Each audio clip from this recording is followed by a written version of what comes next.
Now turn to section 1. Hear a student called Joanna telling her friend about an arts festival, which is being held in the city where they are studying. First, you have some time to look at questions 1 and 2. You will see that there is also an example which has been done for you.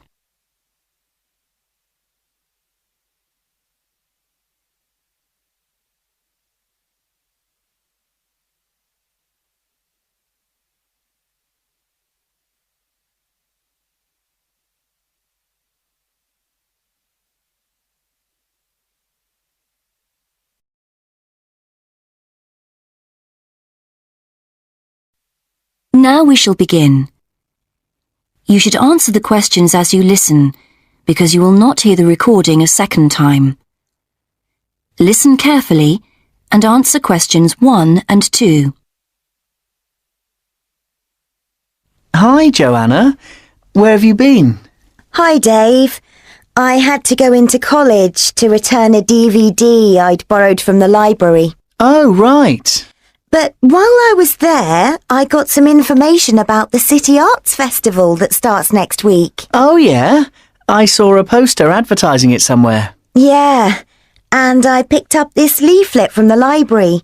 It gives you the website address. So as I was there, I logged on to get more information. Actually, although they've got the full programme of events fixed now, you can't book online, which seems strange.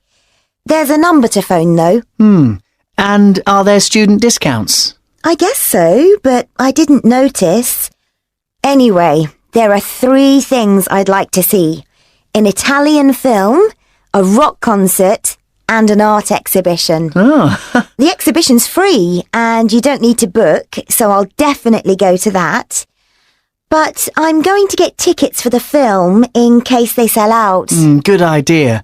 You can always buy concert tickets at the door, because that's in a really big hall. Right. Before you listen to the rest of the conversation, you have some time to read questions 3 to 10.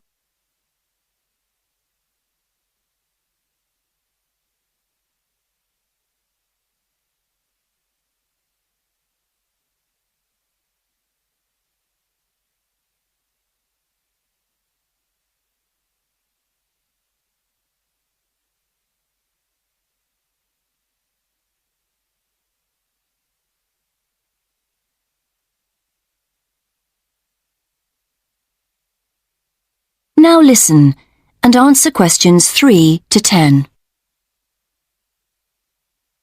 So, when does the festival actually start? Well, it's usually held the first week of October, but it's earlier this year for some reason. The opening night is September the 20th, and events go on till the end of the month. And have you got that phone number? Yeah, it's here. Look, it's 0967 990 776. OK, I'll write it down. 0967 990 776. Thanks. I thought the local council made a profit from the festival, but it says here that there's a commercial sponsor. It's a local bank. I didn't know that. Neither did I. What other events have they got on? As well as the art exhibitions and stuff that's open every day, there are special events each day. Like on Monday, there's a musical in the City Hall. That's only £3.65 for students. I think I'll give that a miss. I've got football training on Mondays, but I'm free on Wednesday. There's a jazz band on then, and that's only £2.50 for students. Sounds good. Is that in the City Hall too? We could go. Well, I'm busy actually, but it's at the sports centre if you're interested. Oh, right. Thursday's the cheapest event, only £1.25 for students, and it's on in the library. Can you guess what it is? Probably the college choir. Actually, no. They've not been asked, apparently. Oh. No, it's a poetry evening. Isn't there any modern dance on anywhere? On Friday. That's at the college. It's quite expensive though. £15 for adults and £12.75 for students. Yes, that is a lot. If I'm going to spend that much, I'd prefer to go out on Saturday. Yeah, me too. But on Saturday night there isn't live music or a party or anything. Just the fireworks in the city park. And that's only £1.50. Yeah, that'd be good. That is end of section 1. You now have half a minute to check your answers.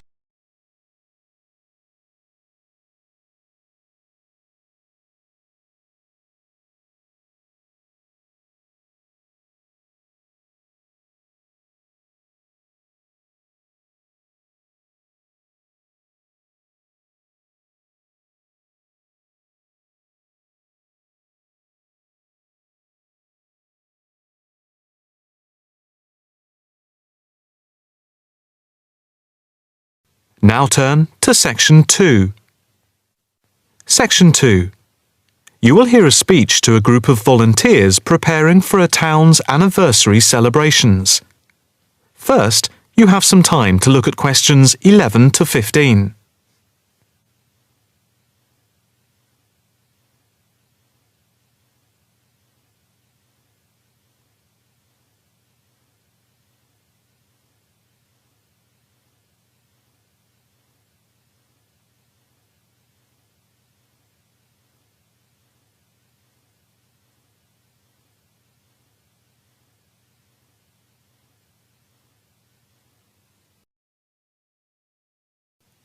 Now listen carefully and answer questions 11 to 15. And now for the preparation plans for the town's 250th anniversary celebrations. We are going to follow the same system we had last year, but with a few changes to increase the party spirit.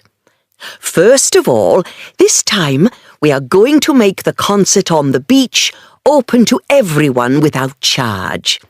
This is because we have been given money by the council for the celebration, and also because last year we had so many problems with keeping people out who had not paid. And on top of this, people will not have to pay for refreshments either, as these are being donated. Right now, we are going to divide into 4 teams. The first one, the beach team, will be responsible for cleaning up the beach on the Saturday morning, picking up litter, bottles, plastic bags, wood, and anything else that's lying around. Everyone is meeting at the beach shop at 8 a.m. It's an early start, but we want to give everywhere a good thorough clean. We have had permission from the council to close the beach to get it ready for the anniversary celebration on Sunday. The second team will be responsible for setting out seating in the square for the speeches and prize giving. Again, an early start is preferable, but the vans with the seats can't be there until 9 a.m. So, shall we say that everyone should meet at the village hall at 9:30? Starting then will allow extra time if the vans are late.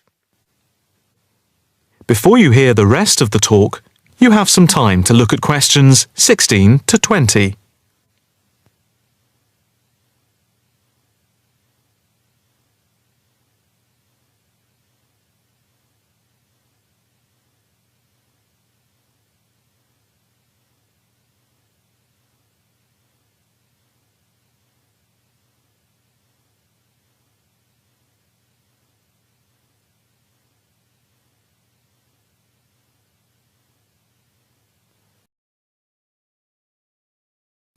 Now listen carefully and answer questions 16 to 20. Now, the third team will be the judges. For each of the various competitions, we will have 3 judges. On the whole, they will have had experience of judging before. There will be a boat race, a swimming competition, and the best fancy dress. A cash prize will be given to the winner in each category, and for the 2 runners-up, there will be book tokens. There is a sponsored mini-marathon, and by the deadline, lunchtime today, we had 263 applicants, with ages ranging from 15 to 60. That's 80 more than last year. Each entrant has paid a £20 registration fee to enter, and all the profits will go to the local children's hospital to help fund much-needed specialist apparatus. The 4th team consists of the wardens for the day itself. We are expecting at least 10,000 people, if last year is anything to go by. The fields near the entrance to the beach can be used as car parks, and we need wardens to help make sure the actual parking is more organised than last year, which was a mess. We also need someone to be in charge of the first aid, which will be at the entrance to the beach. Finally, we need some volunteers for the clean-up. Last year we didn't do this very well, and so the council has agreed to provide large bags to collect all the recyclable material like glass and plastic, etc. But we have to deal with the rest, like leftover food, ourselves. We don't want to leave piles of rotten food around or dangerous bottles. That is the end of section 2. You now have half a minute to check your answers.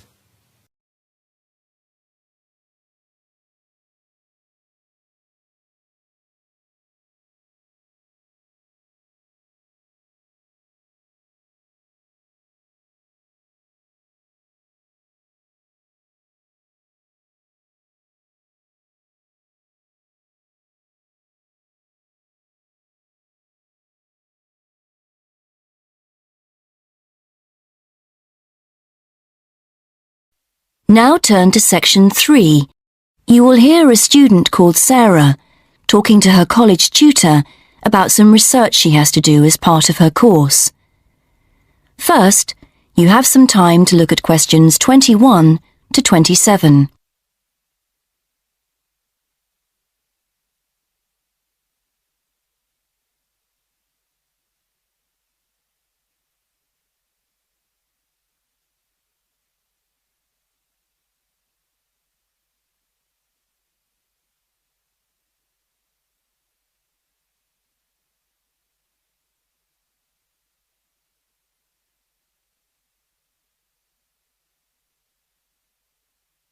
Now listen and answer questions 21 to 27. Hello, Sarah. Hi. So, you want to talk about your research project? That's right. I want to find out how many people use the Tourist Information Office and what they think of the service they get. Interesting. Have you written your proposal yet? No, that's what I wanted to ask you about. What should I include? Someone said I should make a list of my aims first. Well, I don't know about a list. A statement of aims is the correct term. It's just a quick summary of what you hope to get out of the project. OK, and should I include other documents I've prepared, like the questionnaire? I'm still working on that. I can check that later, but I think it's good to prepare an information sheet for participants. It would help you to think about interview methods. It'd be good to see that soon. Oh, right. And I want the project to have statistical data, not just to be a collection of opinions. That's good. So that should be clear from the proposal too. Great. So what else must I include in the proposal? Or are some things optional? OK, some things that people normally put in a research proposal don't really apply to you, like any costs involved. That can be really important in some research projects, but as we don't have a budget, it's not something you need to include. Any costs have to come out of your own pocket, I'm afraid. Yes, I understand that. But I do need to know your criteria for choosing who to interview. I've got to check that you're using good sampling principles, for example. Sure. And what about the way I'm going to analyse my findings? That's not essential at the proposal stage on this project, but if you've got some ideas, include them, because it could save time later. OK. And do I need to make it clear how the report will be organised? Oh, I'm going to be giving you a template to use, so there's no need to go into that in the proposal. Great, thanks. Before you hear the rest of the conversation, you have some time to look at questions 28 to 30.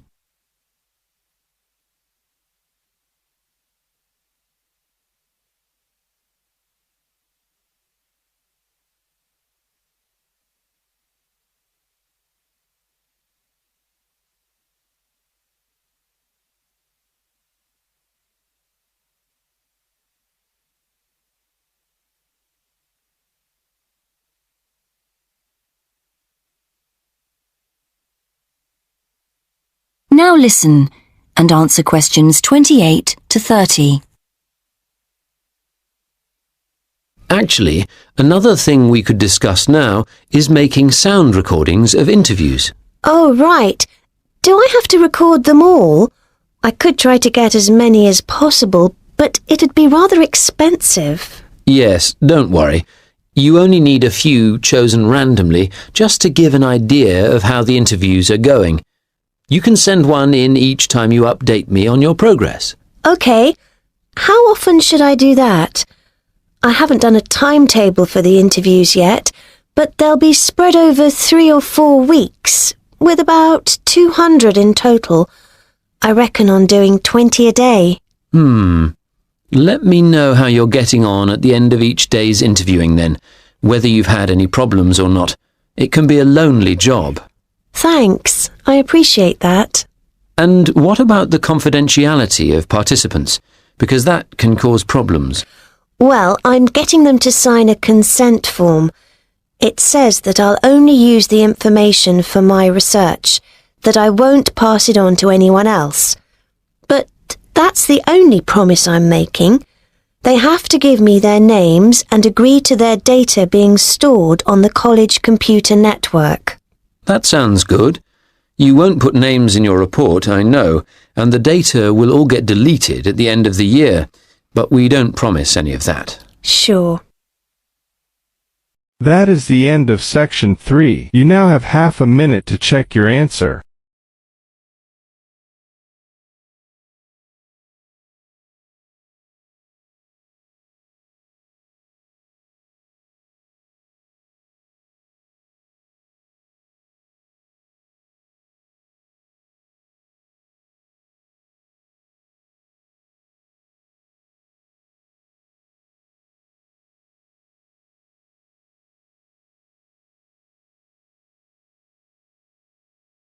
Section 4. You will hear a talk on research in the Indian Ocean. First, you have some time to look at questions 31 to 40.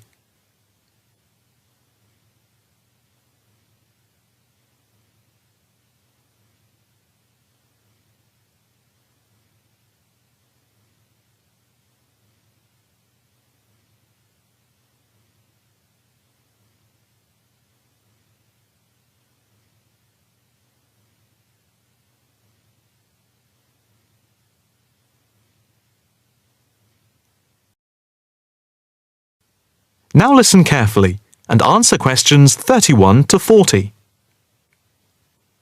In this, the first lecture in our series on the changing face of the oceans of the world, we are going to look at the Indian Ocean, into which the Oceanography Department at the Institute here in Australia has been doing pioneering research over the past 5 years.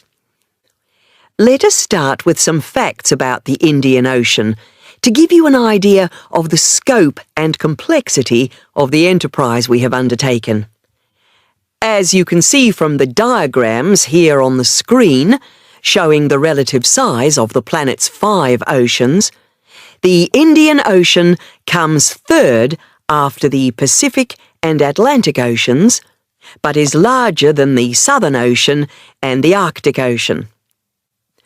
On this slide, you can see that the Indian Ocean is different from the two larger oceans in that it is landlocked to the north and does not extend into the cold regions of the North Pole. Covering some 73,440,000 square kilometres, the ocean constitutes approximately 1/7 of the Earth's surface and about 20% of the world's total ocean area. At the equator, it is around 6,400 kilometres wide, with the average depth being about 3,400 metres, and with the deepest point being the Java Trench at 7,450 metres. Flowing into the Indian Ocean, we have some of the world's greatest rivers.